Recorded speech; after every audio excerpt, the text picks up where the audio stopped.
Hi friends, everyone, good morning all of you. Welcome to YSS point. आज के session में हम बात करेंगे केमिकल रिएक्शन एंड इक्वेशन। जो पार्ट सेकंड है केमिकल रिएक्शन एंड इक्वेशन, रासायनिक समीकरण, रासायनिक अभिक्रिया एंड समीकरण। ठीक है, ये पार्ट सेकंड है। इसका पार्ट फर्स्ट हम प्रोवाइड करा दिए। अगर जो लोग पार्ट फर्स्ट नहीं देखें उसका डिस्क्रिप्शन बॉक्स में मिल जाएगा। पार्ट फर्स्ट का चैप्टर 10 का, चैप्टर 1 है जो क्लास 10 का केमिकल रिएक्शन एंड इक्वेशन, उसका पार्ट सेकंड फर्स्ट है, वो हम डाल देंगे डिस्क्रिप्शन बॉक्स में, वहाँ से आप लोग देख सकते हैं। आज के सेशन हम लोग यही बात करेंगे कि केमिकल रिएक्शन किसे कहते हैं। ठीक है, केमिकल रिएक्शन किसे कहते हैं। हम लोग पहले चैप्टर में केमिकल इक्वेशन हम लोग पढ़ लिए हैं। ठीक है, केमिकल रिएक्शन पढ़ लिए, लेकिन आज के जो लेक्चर है इसमें हम लोग बात करेंगे केमिकल इक्वेशन किसे कहते हैं, यानी रासायनिक समीकरण किसे कहते हैं। और पार्ट फर्स्ट में हम लोग पढ़ लिए हैं केमिकल रिएक्शन यानी रासायनिक अभिक्रिया। सबसे पहले हम लोग पार्ट फर्स्ट था, उसमें हम लोग रासायनिक अभिक्रिया का डिफिनीशन देख लिए थे। उसके बाद रासायनिक अभिक्रिया का डिफिनीशन देखने के बाद उसमें उसका एक ठो एग्जाम्पल देख लिए थे। एग्जाम्पल देखने के बाद उसमें रासायनिक अभिक्रिया में जो घटक होते हैं, शामिल घटक, जैसे उसके रासायनिक अभिक्रिया होने के पूर्व और रासायनिक अभिक्रिया होने के बाद कौन कौन से उसमें चेंजेस देखने को मिलता है। जैसे हमारा पहले तापमान हो गया, दूसरा उसका अवस्था में परिवर्तन हो गया, रंग में परिवर्तन हो गया। ठीक है, ETC था, वो हम लोग देख लिए थे। फिर उसके बाद हम लोग पढ़े थे दैनिक जीवन में रासायनिक अभिक्रिया का उपयोग। जैसे वहाँ भोजन का पचना था, ठीक है, लोहे पर जंग लगना, ETC वहाँ भी था जैसे। ठीक है, और उसके बाद हम लोग फिर उसके बाद हम लोग पढ़े थे रासायनिक अभिक्रिया। जैसे कोई इक्वेशन होता है ना, कोई इक्वेशन होता है, उसके पहले से होता है रिएक्टेंट होता है, यानी अभिकारक होता है। फिर उत्प्रेरक के कैटलिस्ट की उपस्थिति में कोई प्रोडक्ट बनता है, उत्पाद बनता है। ठीक है, वो भी हम लोग पहले पार्ट में देख लिए। लेकिन आज के सेशन में टोटल हम लोग बात करेंगे केमिकल रिएक्शन। ठीक है, आज के सेशन में हम लोग बात करेंगे टोटल केमिकल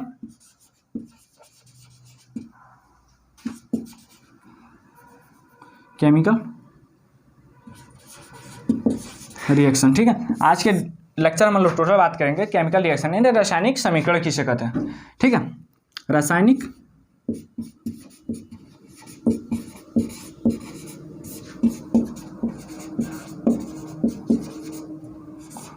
समीकरण किससे, रासायनिक समीकरण के नाम से समझ आता होगा। इसके मतलब रासायनिक समीकरण के नाम से आपके दिमाग में काफ़ी उलझने होंगी कि रासायनिक समीकरण किसे कहते हैं, रासायनिक समीकरण किसे कहते हैं। ठीक है, जैसा कि हमने अब समझेंगे कि रासायनिक समीकरण किसे कहते हैं, नहीं केमिकल रिएक्शन किसे कहते हैं। आपके दिमाग में काफ़ी उलझने आती होंगी कि रासायनिक समीकरण किसे कहते हैं। चलिए हम इसका डिफिनीशन देख लेते हैं, रासायनिक समीकरण किसे कहते हैं। देखिए, रासायनिक अभिक्रिया हम अपने पहले पार्ट में इसका डिफिनीशन बता दिए हैं। यहाँ पर डिफिनीशन बताने में काफ़ी वीडियो ब्रॉड होगी, यहाँ पर देख लीजिए। पहले रासायनिक अभिक्रिया को रासायनिक समीकरण द्वारा निरूपित किया जाता है। आप सोचेंगे कि रासायनिक अभिक्रिया को रासायनिक समीकरण द्वारा निरूपित किया जाता है। अब यही देखिए, मान कर चलिए कोई अभिक्रिया हो रही है। जैसे यहीं पर देख लीजिए, मैग्नीशियम रिबन का वायु ऑक्सीजन के साथ, जैसे यहीं मैग्नीशियम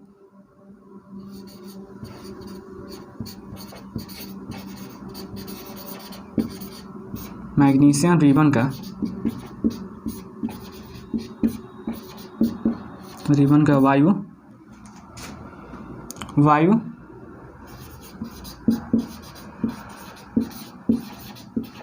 वायु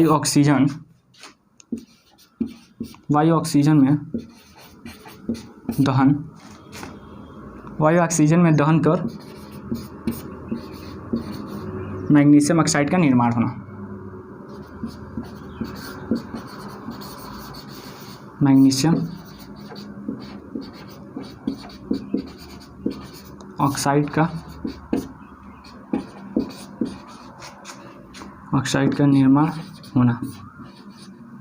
निर्माण होना या बनना।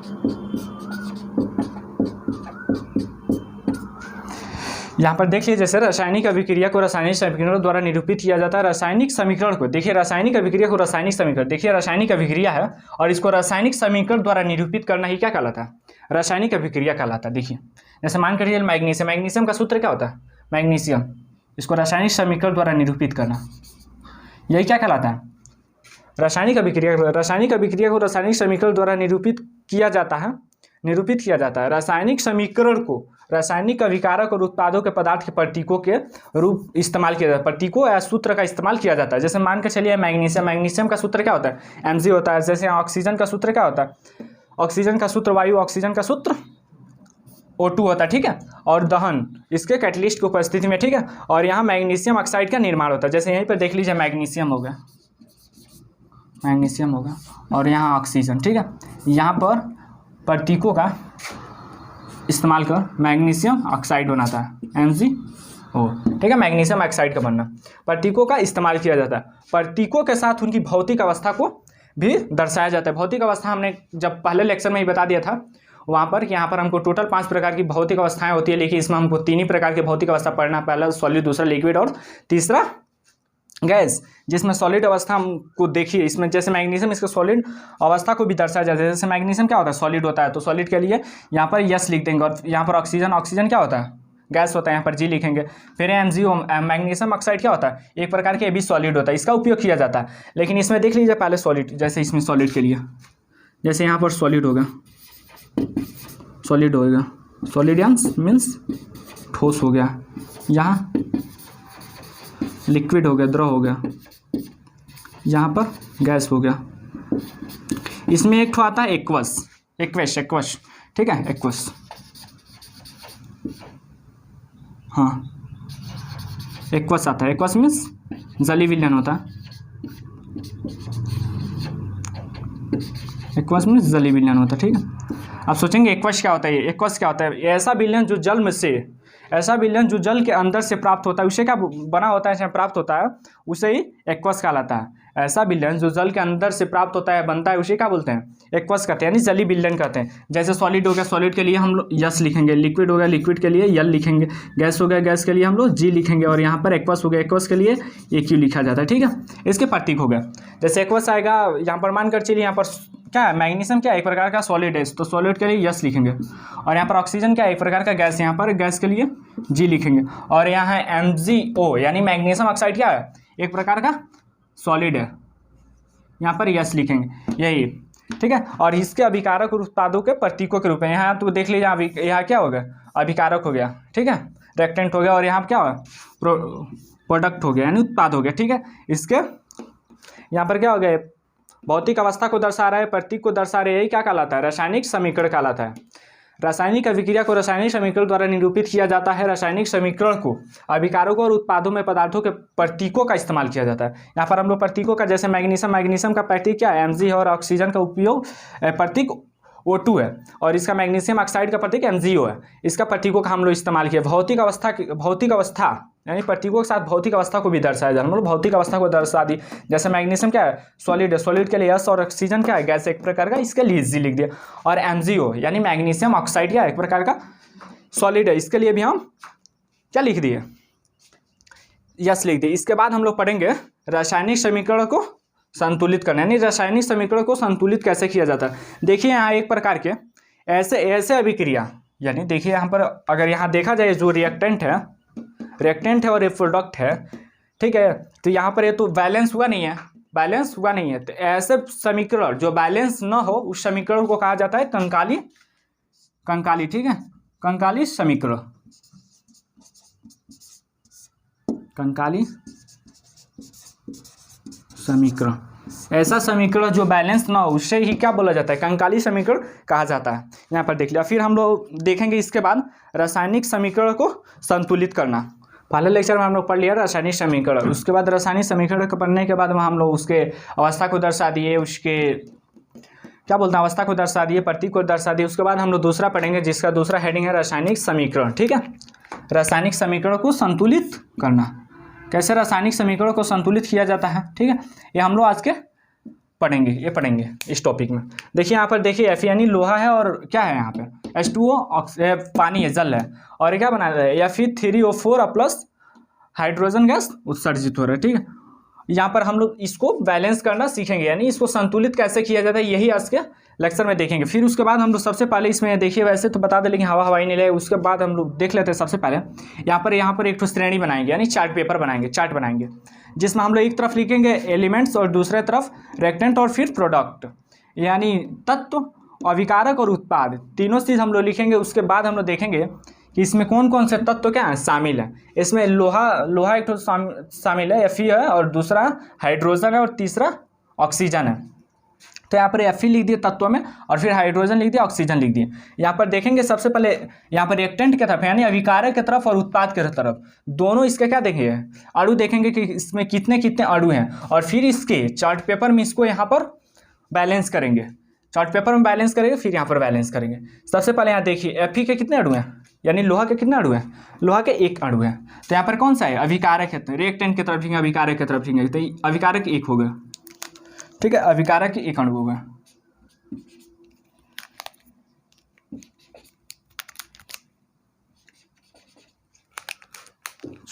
मार्कर नहीं चल रहा है जी, अभिकारक एक अणु हो गया। फिर यहाँ पर हाइड्रोजन देखें तो हाइड्रोजन के कितने अणु है, हाइड्रोजन के H2O में 2 हाइड्रोजन के अणु होते हैं और 1 ऑक्सीजन का अणु होता है। तो हाइड्रोजन के अणु कितने हैं, 2 है।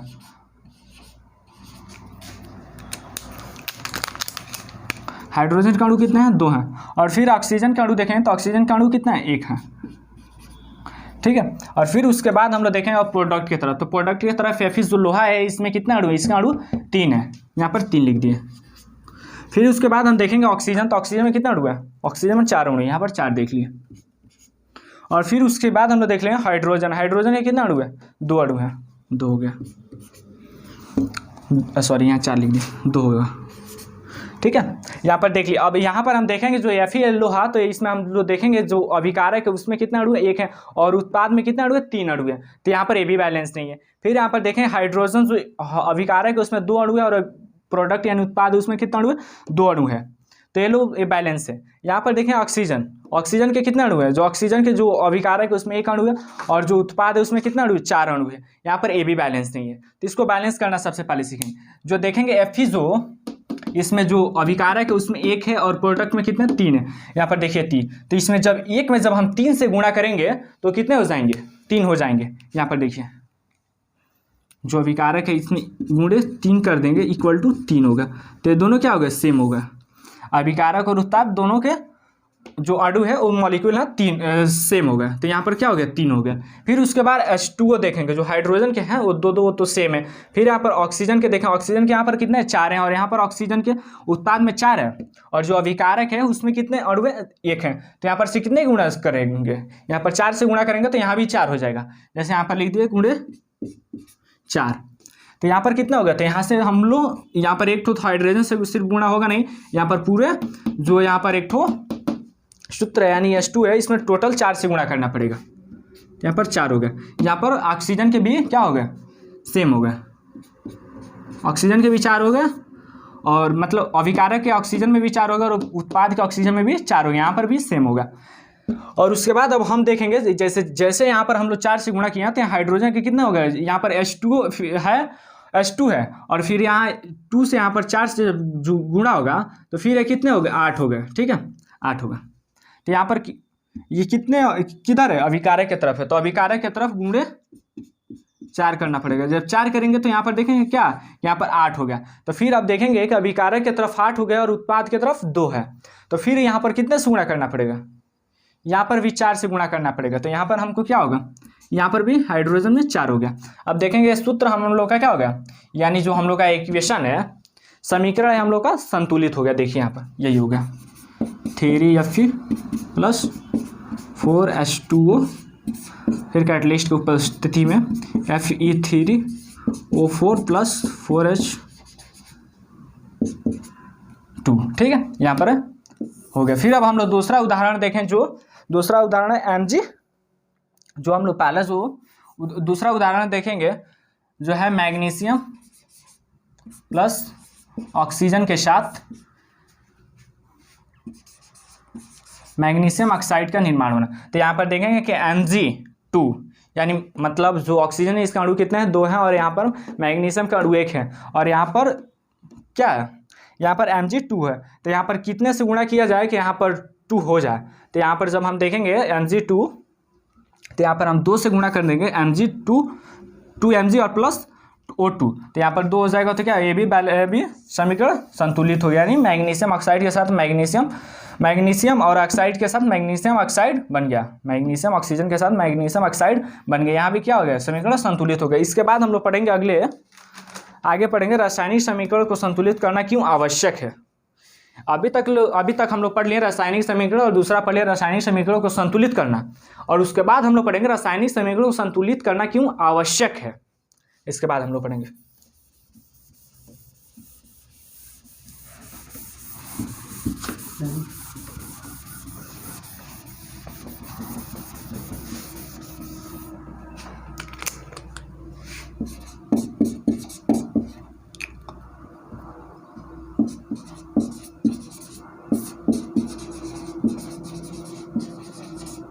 रासायनिक समीकरण को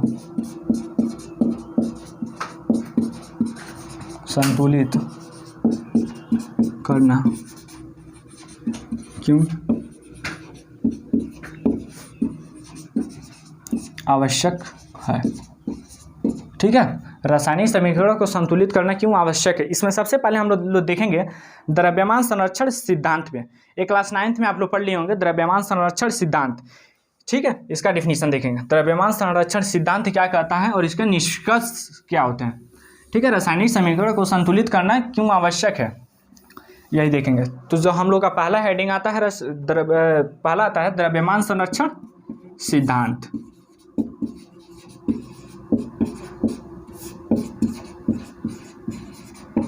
द्रव्यमान संरक्षण सिद्धांत। ठीक है, जो पहला आता है द्रव्यमान संरक्षण सिद्धांत। इसमें हम लोग देखेंगे सबसे पहले, देखिए जैसे हम अब पढ़ेंगे रासायनिक अभिक्रिया को संतुलित करना क्यों आवश्यक है। ठीक है, इसमें हम लोग का पहला जो आता है द्रव्यमान संरक्षण सिद्धांत, द्रव्यमान संरक्षण का नियम। द्रव्यमान संरक्षण सिद्धांत है द्रव्यमान संरक्षण का नियम, जिसमें हम लोग देखेंगे इसके डिफिनीशन। रासायनिक अभिक्रिया को न ही द्रव्यमान का निर्माण होता है और न ही द्रव्यमान का विनाश होता है। रासायनिक अभिक्रिया में जो अभिक्रिया में न तो द्रव्यमान का निर्माण किया जाता है और न ही उसका विनाश होता है। इसका हम लोग निष्कर्ष देख लेते हैं।